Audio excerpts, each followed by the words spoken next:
Don José. Estimados televidentes y radioescuchas, quiero que tengan en la mente el escenario que está alrededor de los países nuestros, la positividad de Costa Rica y la positividad de Colombia, cómo ellos han venido incrementándose. ¿Y por qué a nosotros nos interesa medir y tener una proyección de la positividad? Para medir esta variable continua y saber en el tiempo cómo ella se va desempeñando en cualquier punto de la curva. Para eso se utilizan ecuaciones diferenciales del cálculo. A ver si alguno de estos influencers pueden hacerlo, si no, hay cursos especializados. Que no creo que lo tomen. Y si alguno necesita una tutoría, tenemos gente especializada que le puede dar la misma. ¿Y por qué es importante que usted conozca esto? A ver, presénteme, Noemí, la primera curva. Y esto nos va a indicar a nosotros, porque el MINSA ayer nos dijo que teníamos 429.949 casos positivos. Ayer hubo 866. Ahí está. Esta es la línea de puntos, son fluctuantes. Esos son los casos reales. La curva polinómica de quinto grado, que es la que está mirando esto, nos está indicando que en caso de positivo, nosotros ayer, domingo,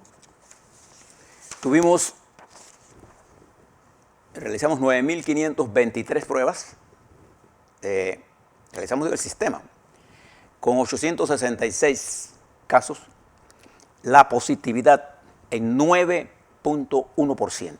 Colombia tiene 16 ayer. Estamos lejos del 5, más cerca del 10. El sábado tuvimos 9.3, por los datos que nos dio el MINSA cuando hice la corrección, dividí entre los casos positivos del día versus las pruebas. A mí esa positividad me salió en 8,6%, la del sábado.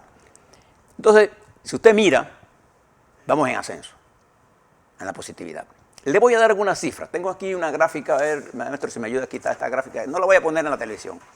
Esta gráfica que está aquí me muestra la positividad mensual. Y le doy los números.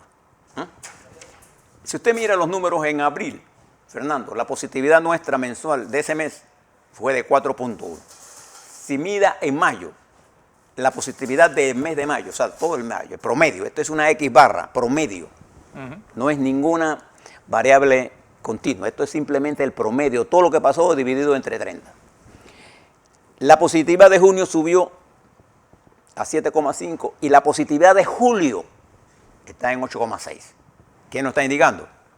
Cuando usted le monta una curva, ahora sí, a esas mediciones, se dará cuenta que el R cuadrado, que nos mira a nosotros, nos dice a nosotros con nivel de confiabilidad, el nivel de confiabilidad de la proyección, nos está indicando que el R cuadrado para julio de esta promedio, ¿sabe cuánto es, Fernando? 1. Es exactamente decir que vamos al alza en positividad. Así que cuando usted habla de mesetas en una variable, mire que esto es un conjunto de variables que tiene que mirar.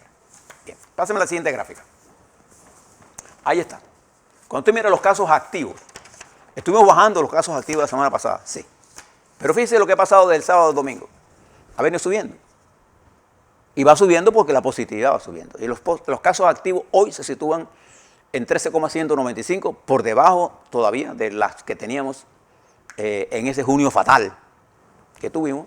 Pero recuerde que la positividad promedio de lo que va de julio está en 8,6. Eso va al ascenso. Pasemos a la siguiente gráfica para que usted vea el efecto de eso entonces en el sistema hospitalario. Cuando yo hablo del sistema hospitalario no me estoy refiriendo exclusivamente al sistema hospitalario estatal, sino al sistema hospitalario nacional, que incluye los hospitales privados y los públicos. Y le invito a los muchachos nuestros que hacen tweet que se den una vuelta por el hospital de Colón, el Amador Guerrero, para que vean las condiciones de ese hospital y lo atestado que está de casos y lo que está en la falta de recursos para atender la ola. Así que mientras ustedes se comen acá y están peleando por comerse un taco o tomarse unos vinos con quesos, ¿no? O está en los cafés. Hay gente nuestra que está en los hospitales buscando cómo afectar el virus, cómo resolver este problema con pocos recursos. Y que a los que mandan a hospitales le piden a los familiares que lleven cosas comida para reponerlo. Para que usted sepa lo que está pasando. Y es por eso que es importante tener conciencia de la necesidad de vacunarse y de las medidas de mitigación. Y yo hago un llamado a los empresarios. Yo estoy de acuerdo en que hay que buscar el camino de la apertura. Pero si no controlamos la pandemia, la apertura, cualquiera que sea, va a estar condenada al fracaso. Entonces, hemos hecho un gran esfuerzo en vacunación. No estamos presionando en el camino equivocado. Mire, yo aplaudo la decisión del sector privado de clínicas y hospitales de prestar sus instalaciones gratuitamente, fíjese la palabra que uso, para impulsar la vacunación. Esta semana nos van a llegar 300.000 vacunas más de Pfizer. Es un hecho importante. Pero lo más importante que debe sentir el gobierno es que la gente está respaldando esa acción. Porque ha ido a vacunarse. Eso es importante. Deme la siguiente gráfica, Noé. En materia de mortalidad, nosotros estamos oscilando. Ayer hubo 9 muertos. Observe que la gráfica nos indica que vamos arriba porque en los últimos, aunque la semana, si usted hace por semana, la semana de muertos de esta semana hubo menos que la semana anterior, pero esta no determina la serie. Pásenme la siguiente gráfica. Ahí está. Observe esta gráfica que nos dice a nosotros la mortalidad por semana. Nosotros la semana anterior tuvimos 72 muertos y ahora tuvimos 56 muertos. O sea, bajó, así. Y la curva no demuestra esos bajones porque esto es una curva que mide la dinámica de un proceso. No es una semana. Nosotros estamos midiendo meses continuos. Y lo que nosotros sí sabemos es que con esta positividad, por encima de 5, cercana en el promedio de 8,6, nosotros hemos pasado de tenerla en 4 a 8,6, que la hemos duplicado. Eso quiere decir que el virus está en la ofensiva. Y fíjense lo que le voy a explicar a este virus. Este virus tiene la capacidad de adaptarse al ataque que yo le doy.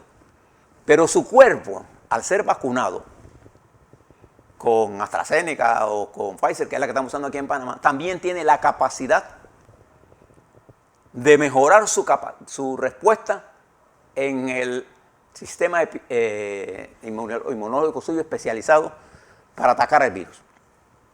La vacuna lo pone usted en capacidad de producir las armas necesarias para combatir el virus e impedir su entrada.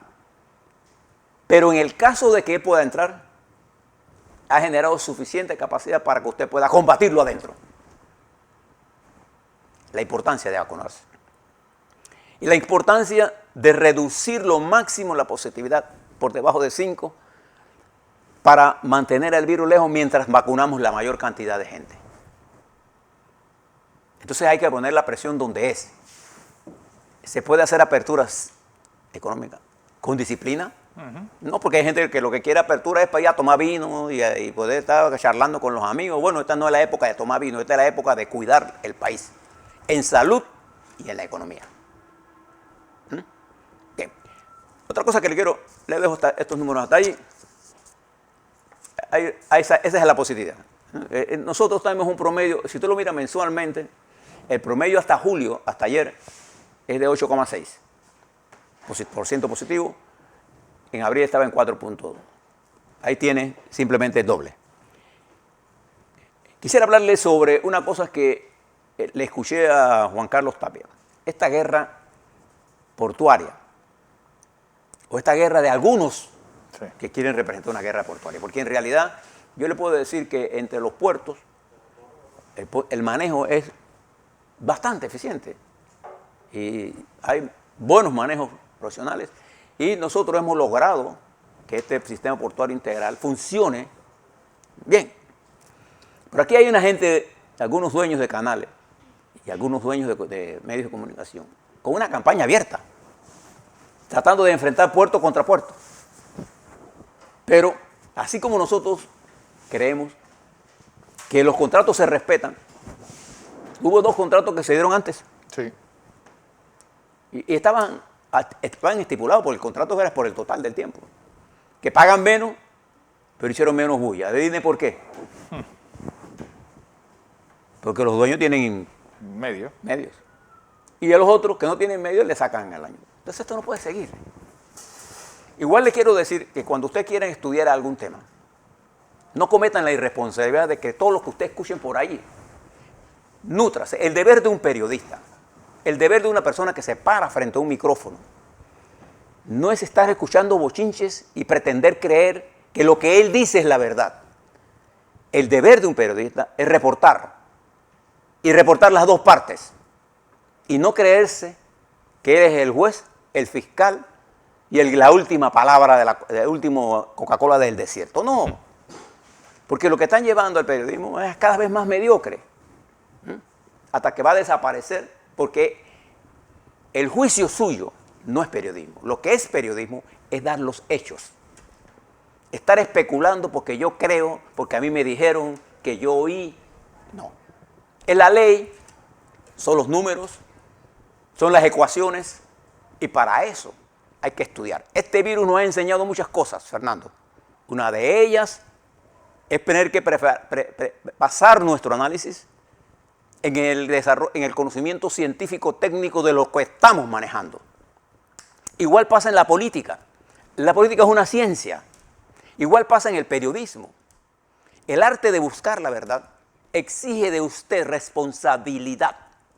Responsabilidad que algunos están rehuyendo. Responsabilidad que nosotros le presentamos aquí con los hechos. Usted ponga los hechos. Le voy a dar un ejemplo para los del cuarto poder. Cuando usted construye una obra y la paraliza por 4 años, ¿qué va a pasar en esa obra?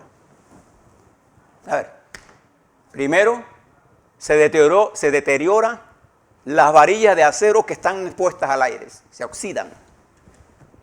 2, si yo compré equipo para ese, el valor de ese equipo 4 años más tarde es más caro. Claro.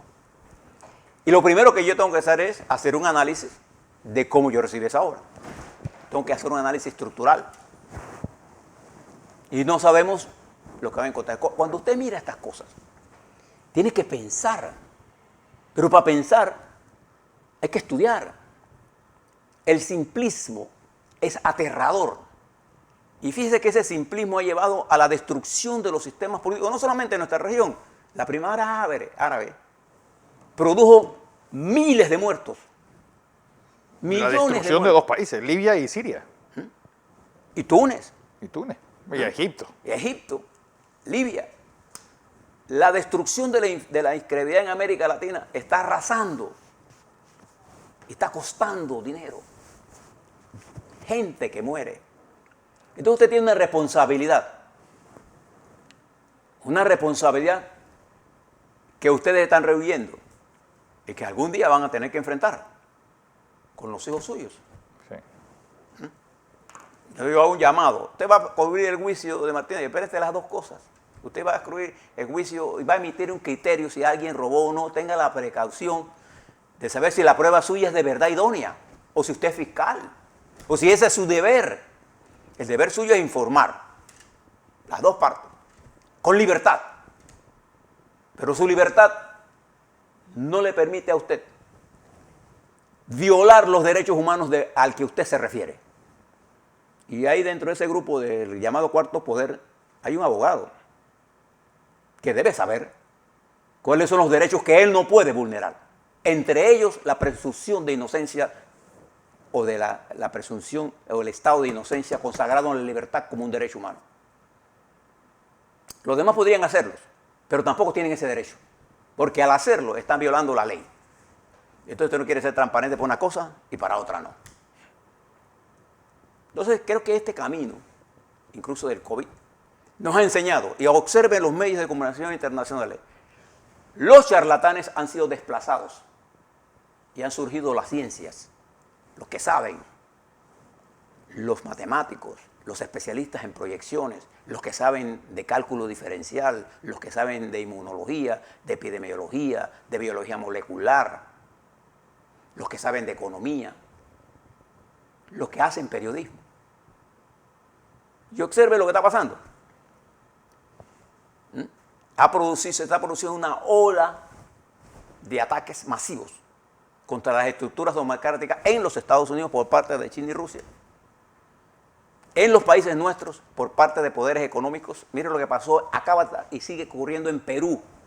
Los medios de comunicación en forma alarmante desvirtúan la realidad peruana y en Panamá existe exactamente igual. Entonces, ¿qué tenemos que pedir? Prudencia, sensatez y respeto. Porque si ustedes están acostumbrados a irrespetar, porque no le enseñaron a respetar en sus casas, van a aprender a respetar en la sociedad. Claro. Eso es lo que yo le pido. Respeto. Mucho cuidado, porque el irrespeto y la actitud de creerse dueños de la verdad absoluta los lleva a ustedes a cometer tantos errores, a destruir tantas. Bueno, hace unos 5 años tuvimos esa situación. Medios comunicando acusaciones contra gente. Condenando. ¿no? Condenando, sin siquiera los abogados tener acceso a la información que clandestinamente llegaba a sus manos. Así que le pido una reflexión. Piensen en los muertos. Cuando ustedes hablan de protestas y de acusaciones, piensen en los muertos. Yo nunca lo veo a usted hablando de la pobreza indígena, de verdad, de la necesidad de ver los hospitales. Vayan a visitarlos. Vayan a Colón. Vayan a Raiján. Vayan a Darién. Vayan a hablar con la gente. Cuando se nutran de eso, entonces estudien a ver cómo los pueden ayudar. Así es.